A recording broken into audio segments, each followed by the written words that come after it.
Il y a beaucoup de gens qui se demandent si la morale dans nos sociétés est pas totalement perdue. Et beaucoup de gens se demandent également si le fait d'être vertueux, d'avoir une éthique, c'est une morale personnelle, une morale propre, une morale appliquée à soi-même. Est-ce que le fait d'avoir une éthique personnelle n'est pas quelque chose qui les désavantage dans une société où cette dernière n'est pas récompensée? Pire que ça, on a même le sentiment que la moralité, l'absence de moralité, l'absence d'éthique, est presque récompensée, en tout cas valorisée. Pourquoi et comment nous sommes passés d'un système ou d'une société qui auparavant avait un système moral qu'elle valorisait et qui la structurait, à une société qui a perdu tout sens moral? Quelle est selon moi la suite et l'évolution que ça va prendre, en tout cas sur ce plan-là, au niveau global? Et pour moi, il y a deux grandes possibilités. Une régressive et une évolutive. Et on va voir ça ensemble. J'ai un ami récemment qui m'a dit, tu sais Clem, je trouve qu'on vit dans des sociétés qui sont absurdes. Le monde du travail est absurde, le marché, je parle de marché, mais les relations et les rencontres tendent à devenir absurdes, en tout cas à créer des situations où les rencontres sont de plus en plus difficiles, avec des résistances qu'on n'avait pas auparavant, des difficultés qu'on n'avait pas auparavant, etc., etc. Et que ce soit pour les hommes, pour les femmes. On a un système qui ne donne plus l'exemple. On a des politiques qui, pour la plupart, sont corrompus, qui n'ont aucune conviction, qui n'en défendent aucune, qui du jour au lendemain se retrouvent par des systèmes d'alliance à renier ce qu'ils avaient défendu la veille, entre guillemets. Donc plus de valeur dans la parole, plus de valeur dans le travail, et une sphère sentimentale qui est de plus en plus trouble, incertaine, et qui crée de la confusion et de la solitude. Et c'est marrant parce que cet ami-là, que j'ai toujours connu athée, récemment s'est mis à fréquenter une église. Et ça lui fait énormément de bien, et tant mieux pour lui, je trouve ça génial pour lui. Je constate également ça autour de moi, c'est quelque chose que j'ai constaté dans ma famille. J'ai l'exemple comme ça d'une nièce qui n'a jamais fréquenté l'église, mais qui, là, récemment, a fait sa demande pour se faire baptiser. Ce qui s'inscrit, là, d'ailleurs, totalement dans cette mouvance, ce mouvement qu'on observe en France, d'une jeunesse qui souhaite un retour aux valeurs vers l'église catholique, et qui se remet à fréquenter les églises, etc., etc. La question qu'on peut se poser, c'est finalement, est-ce que on est en train d'assister à un retour des valeurs dans la société, ou est-ce que c'est seulement une crise des valeurs qui malheureusement pourrait se solder par un échec si on n'en sort pas vers le haut? Pour bien comprendre ce qui se passe, en fait, ce que j'aimerais faire, déjà, c'est clarifier ce que c'est que les valeurs, la morale, etc. Je vais vous tenter d'expliquer pourquoi on en est arrivé là, pourquoi finalement on est passé d'une société traditionnelle avec de fortes valeurs, une forte morale, etc., à une société qui semble avoir perdu toute valeur et toute morale? Et quelle serait l'évolution possible? Quelle serait une évolution possible qui nous tirerait vers le haut? Et surtout, comment à un niveau individuel ça peut vous servir? Parce que tout ce que je suis en train de vous dire, finalement, vous pourriez vous dire, c'est juste une analyse de la société, c'est juste un constat, on a tous fait le même constat, super, et après?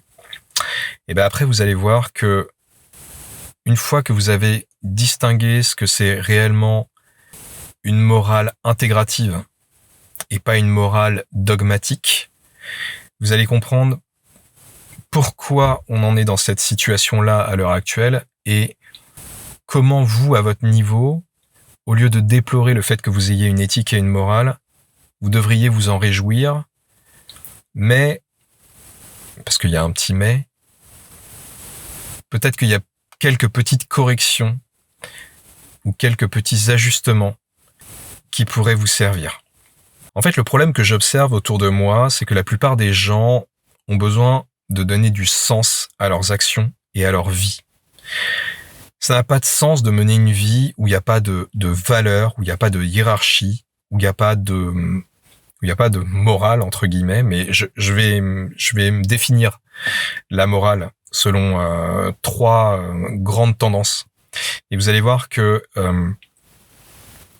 à travers ces définitions, vous allez comprendre pourquoi on est dans une crise morale actuelle et comment on peut s'en sortir par le haut. Mais pour en revenir à la question du sens, c'est quelque chose de tout à fait légitime. On est des êtres de sens, nous avons besoin de sens et nous aurons toujours besoin de sens. C'est pour ça que les religions existent. Et avant ça, les croyances magiques existaient, le panthéisme, avec la croyance que les dieux étaient incarnés dans la nature, etc., etc. C'est pour ça qu'il y avait des chamans dans les tribus, etc., etc. L'humain, l'homme, parce que c'est un être conscient et plus conscient que les autres, a fondamentalement besoin de donner du sens à son existence. Je sais plus de qui est cette phrase, mais il y a une phrase qui dit « L'humain est un être qui s'amuse à construire des idoles pour les détruire juste après. Et une fois qu'il les a détruits, il en construit d'autres pour les détruire après, etc., etc. » Et c'est un cycle comme ça, sans fin pour l'homme. Avec toujours plus de complexité, bien entendu. Mais si on regarde un petit peu l'évolution de la morale dans l'histoire de l'humanité, on peut distinguer 3 grandes ères. La première ère on va dire de la morale, de la croyance, c'est l'ère objectiviste. L'ère objectiviste, ça va regrouper donc tout ce qui est les dieux. Les dieux ou Dieu, mais de manière, on va dire, totalement transcendante. Quand je dis totalement transcendante, la transcendance, c'est l'idée de dire que Dieu est un être extérieur au monde terrestre et qu'il nous regarde comme ça de haut. Donc, si c'est le Dieu du monothéisme, c'est un Dieu unique. Lorsque c'était les dieux polythéistes, donc c'était des dieux multiples, mais il y avait cette idée qu'ils étaient au-dessus. Et donc, comme ils étaient au-dessus et que nous, pauvres êtres imparfaits qui vivions dans le monde déchu en dessous,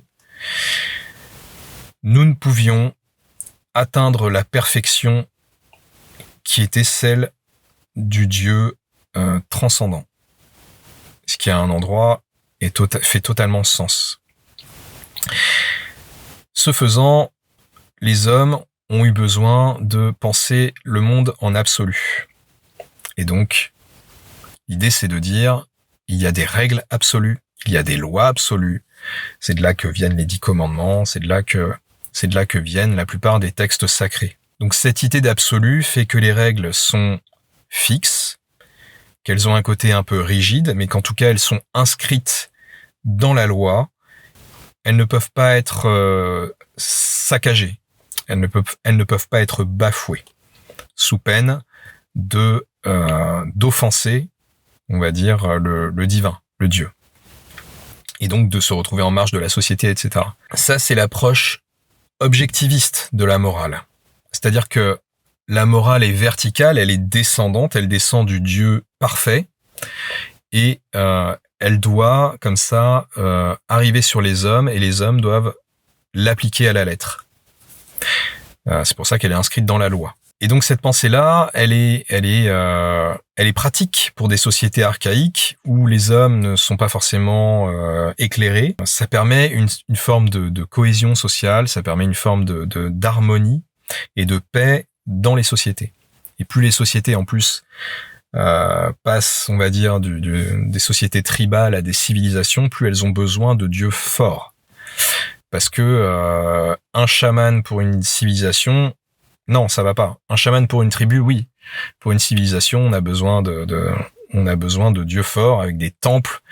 Voilà, une imprégnation culturelle beaucoup plus grandiose pour en fait manifester la transcendance, le côté vertical et transcendant de la chose. Bon. Donc cette approche objectiviste, à un moment donné, elle a ses limites, parce que le problème, c'est que on vit dans un monde qui est aussi fait de relatifs. Les individus sont différents, les contextes sont différents, l'histoire est différente, etc., etc. Il y a des cycles, il y a des saisons, il y a des particularités, le monde est complexe.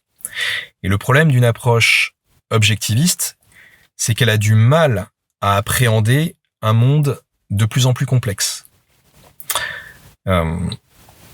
De plus en plus nuancé, de plus en plus relatif. C'est pour ça qu'arrivent certaines crises à un moment donné dans l'histoire de l'humanité, notamment des crises religieuses, qui laissent place à des mouvements plus axés sur une pensée plus rationnelle. C'est là qu'on arrive à l'émergence de la science, on arrive à la société moderne, qui a émergé déjà avec les Lumières. Le siècle des Lumières, c'est quoi?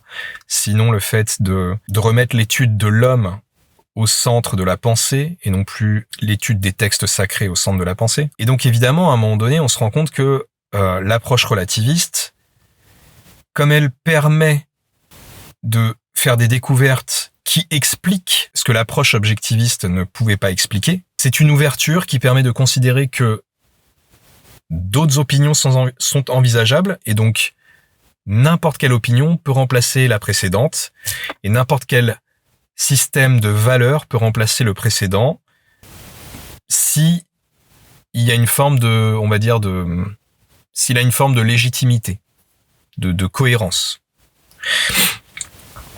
Et le problème, c'est que même si ça permet une évolution d'un certain, ce que j'appelle moi les périmètres de conscience, donc le relativisme est une évolution du périmètre de conscience par rapport à l'objectivisme pur, l'approche objectiviste pure. Mais le problème, c'est que ce faisant, en fait, il sacrifie une forme d'objectivité dans le monde. Et donc on se retrouve avec un monde où tout est équivalent, tout est relatif, et donc ça nous amène à des absurdités. C'est-à-dire que comme il n'y a pas de hiérarchie des valeurs, eh bien on arrive avec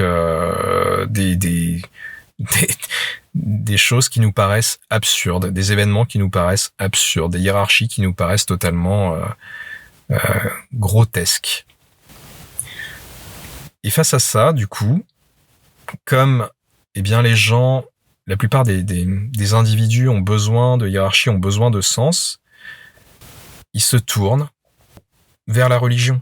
Ils se tournent à nouveau vers la morale. Ils se tournent à nouveau vers des systèmes qui leur proposent un système moral, une explication morale et des lois, des règles. Le problème des lois et des règles, c'est qu'elles conduisent généralement vers le dogme. Et le dogme, il est rigide et il est limité dans un monde complexe où tout est relatif.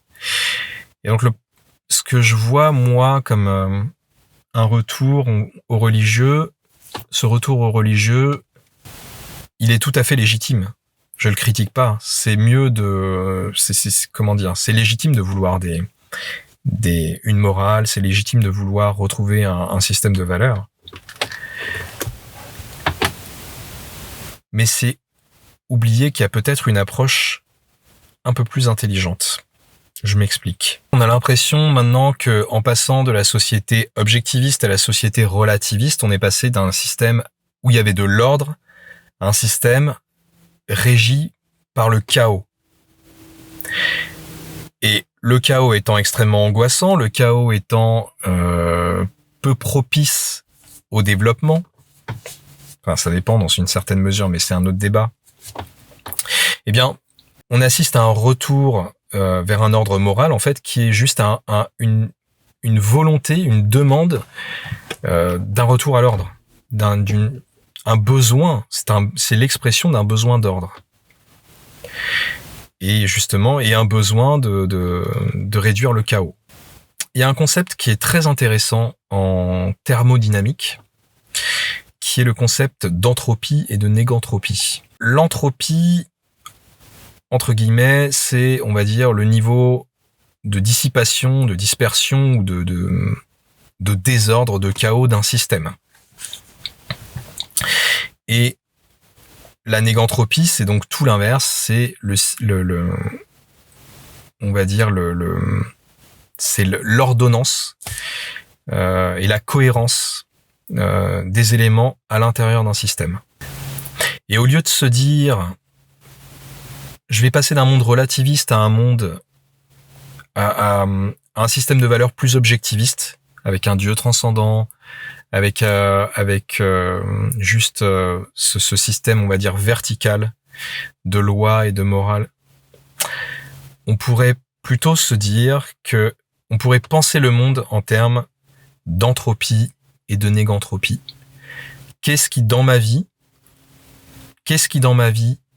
a besoin de négantropie, de cohérence, là où il y a de l'entropie, où il y a du chaos. Et plutôt que d'essayer, en fait, de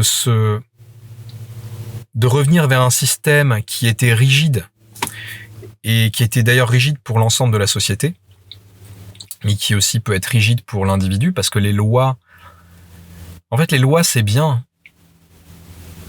Il faut des lois, il faut des règles, il faut des cadres, etc. Mais il faut comprendre aussi que le monde est dynamique, le monde bouge, le monde change. Et comme le monde est en constante évolution dynamique, le fait d'avoir des lois comme ça, directes et dogmatiques, rentre en conflit avec la possibilité, en fait, d'une évolution fluide, une évolution harmonieuse. L'idée, plutôt que de se réfugier derrière des lois et des dogmes, c'est plutôt d'essayer de voir où est-ce que se trouvent les éléments négantropiques d'un système, donc les éléments d'ordre d'un système, et où est-ce que se trouvent les éléments entropiques, donc les éléments de désordre d'un système, et essayer, à son niveau, et c'est là que la pensée stoïcienne, je trouve, est utile. Pourquoi je dis d'essayer à son niveau de changer les choses à un niveau négantropique, c'est parce que vous ne pouvez changer que ce que vous pouvez contrôler. Je trouve ça très bien que les gens veuillent plus d'ordre. Ça prouve qu'ils ont une conscience de ce qui est bon pour un système évolutif, à savoir la négantropie. Mais il faut qu'ils reprennent leurs responsabilités individuelles là-dessus. Et donc ça va passer par un tas de décisions individuelles.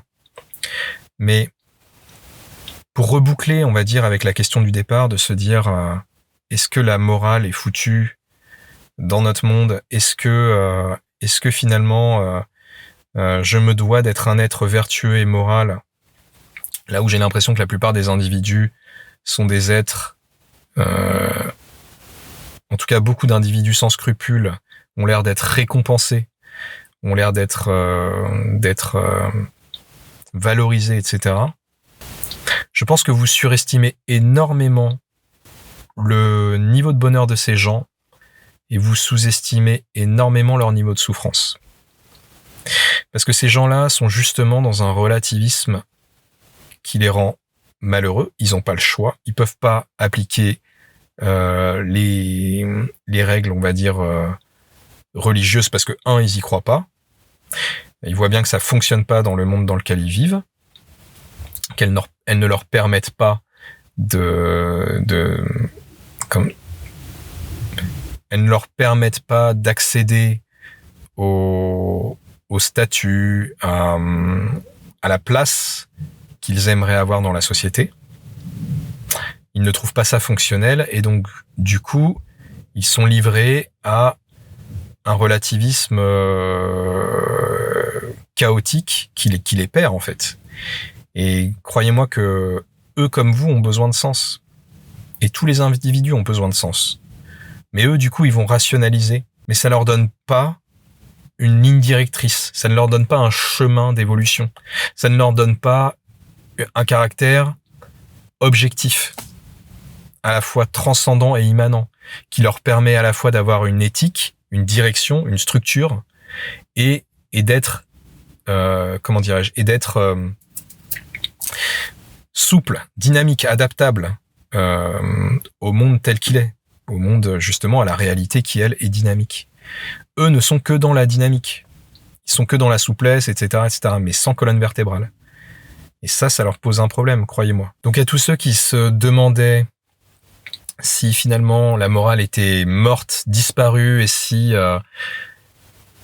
il valait pas mieux être quelqu'un sans foi ni loi, ou si le fait pour eux d'avoir une morale ne les handicapait pas, demandez-vous plutôt comment remettre de la conscience là où il n'y en a pas. Comment remettre de l'ordre et de la cohérence là où il n'y en a pas. Parce que c'est ça l'évolution de l'humanité. C'est pas revenir à des règles et à des lois avec une certaine structure et qui maintenait de l'ordre, mais qui malheureusement était rigide et devenait incompatible avec un monde qui évoluait. Parce que le monde, il va pas cesser d'évoluer. Le monde, il va continuer d'évoluer. Mais ceux qui pourront faire la jonction entre l'aspect dynamique du monde et l'aspect objectif des choses, c'est ceux qui pourront voir à l'intérieur des dynamiques les structures, justement, qui nécessitent de l'ordre et les structures dont le désordre est néfaste et mauvais pour eux et pour le monde. Voilà. J'espère que cette vidéo vous aura aidé à y voir un peu plus clair là-dessus. Quant à moi, je vous dis à la prochaine fois.